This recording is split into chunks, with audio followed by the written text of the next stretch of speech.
Assalamualaikum warahmatullahi wabarakatuh. Koneksi antar materi, kesimpulan dan refleksi modul 1.1.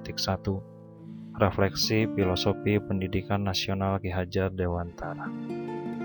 Perkenalkan, nama saya Norman Sani, calon guru penggerak angkatan 5. Saya bertugas sebagai guru PJOK di SD Negeri Karangmekar Mandiri 2, Kota Cimahi, Provinsi Jawa Barat.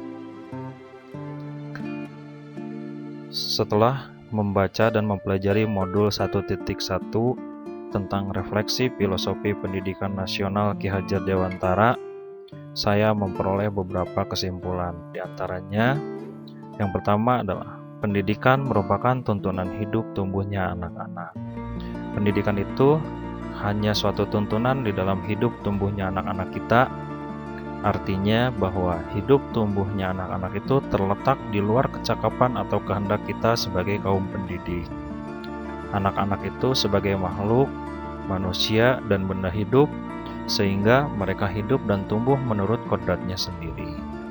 Kekuatan kodrat yang ada pada anak-anak itu tiada lain adalah segala kekuatan yang ada dalam hidup batin dan hidup lahir dari anak-anak itu karena kekuasaan kodrat. Kita sebagai kaum pendidik hanya dapat menuntun tumbuh atau hidupnya kekuatan-kekuatan itu.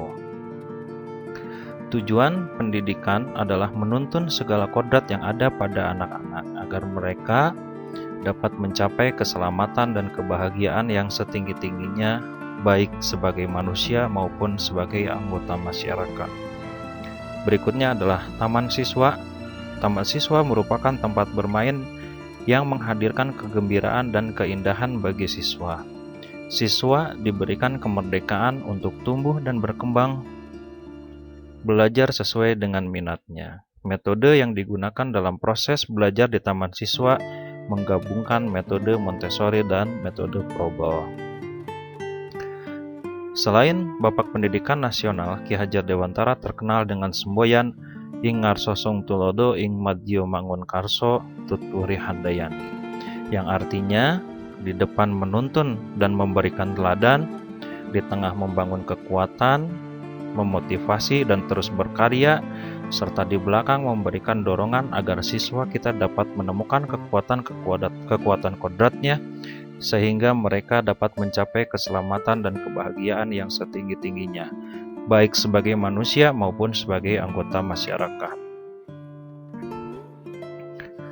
Setelah mempelajari modul 1.1 tentang refleksi filosofi pendidikan nasional Ki Hajar Dewantara, saya melakukan refleksi mengenai 3 hal berikut.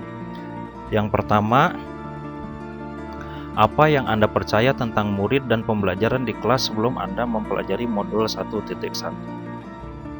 Yang kedua, apa yang berubah dari pemikiran atau perilaku Anda setelah mempelajari modul ini?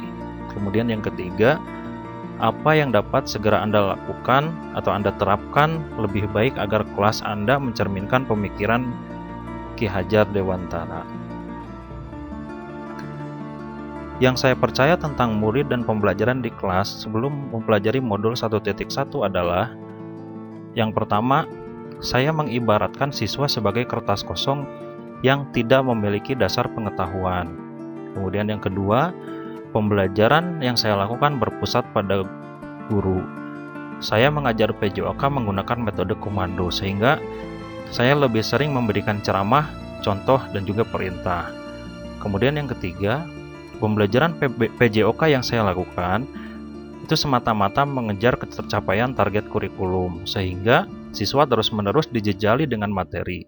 Selain itu, yang menjadi patokan saya adalah perolehan nilai siswa dari setiap tes yang dilakukan. Yang terpenting bagi saya adalah anak dapat memperoleh nilai di atas kriteria ketuntasan minimal atau KKM. Saya mengajar PJOK menggunakan metode pembelajaran tidak sesuai dengan karakteristik siswa. Saya menerapkan satu metode pembelajaran itu untuk semua siswa tanpa mempedulikan keanekaragaman potensi atau bakat yang anak miliki. Yang terpenting bagi saya adalah materi sampai kepada anak. Kemudian yang berikutnya adalah pada pembelajaran saya tidak melaksanakan refleksi, sehingga saya kurang mengetahui sejauh mana perkembangan anak. dan apa kekurangan dari cara saya membelajarkan anak. Oleh karena itu, cara mengajar saya dari hari ke hari tetap seperti itu, karena saya merasa bahwa saya mengajar atau membelajarkan anak itu sudah benar. Alhamdulillah, setelah mempelajari modul 1.1 ini, saya sadar bahwa banyak sekali kekurangan yang saya lakukan dalam membelajarkan anak selama ini. Sehingga yang dapat segera saya terapkan lebih baik agar kelas mencerminkan pemikiran Ki Hajar Dewantara diantaranya. Yang pertama adalah membuat pembelajaran menjadi lebih menyenangkan dengan mengintegrasikan permainan dalam pembelajaran, sebagaimana metode yang diterapkan oleh Ki Hajar Dewantara pada Taman Siswa yang tidak mengabaikan permainan selain pembelajaran panca indera. Kemudian yang kedua, saya menerapkan sistem among atau menuntun, bukan lagi menuntut agar siswa menguasai materi yang saya ajarkan. Yang ketiga, saya mempelajari berbagai metode pembelajaran yang menyenangkan sesuai dengan karakteristik siswa dan berusaha menerapkan metode pembelajaran yang sesuai dengan karakteristik siswa sehingga siswa lebih bersemangat dan antusias dalam mengikuti pembelajaran PJOK. Yang keempat, selain menerapkan pembelajaran sesuai dengan karakteristik siswa, saya menerapkan pembelajaran sesuai dengan kodrat alam dan kodrat zaman. Dalam pembelajaran, saya lebih memperhatikan karakteristik siswa berdasarkan kodrat alam, kultur sosial, dan budaya daerah. Saya juga mengajar sesuai dengan kodrat zaman, di mana saya memanfaatkan kecanggihan teknologi dalam pembelajaran. Misalnya menggunakan media WhatsApp, YouTube, Google Form, Google Meet, LMS, dan lain-lain. Kemudian yang kelima, saya juga berusaha menerapkan prinsip merdeka belajar, di mana siswa diberikan kebebasan dalam cara belajar, cara memecahkan suatu masalah, dan lain-lain. Tidak ketinggalan, dalam pembelajaran PJOK saya menerapkan budi pekerti melalui berbagai pembiasaan yang paling saya tekankan adalah bagaimana siswa dapat mengucapkan terima kasih, mengucapkan minta maaf, dan mengucapkan kata tolong. Alhamdulillah, setelah mempelajari berbagai materi dalam modul 1.1, terdapat perubahan yang saya rasakan baik secara pemikiran maupun secara perilaku. Secara pemikiran yang berubah, yang pertama adalah siswa bukan lagi kertas kosong. Kemudian yang kedua, karakteristik siswa itu bervariasi sehingga perlu dihargai. Kemudian yang ketiga, pembelajaran itu tidak hanya transfer ilmu. Kemudian perilaku yang berubah, yang pertama adalah pembelajaran berpusat pada siswa. Yang keduanya adalah menyesuaikan metode pembelajaran sesuai dengan karakteristik siswa.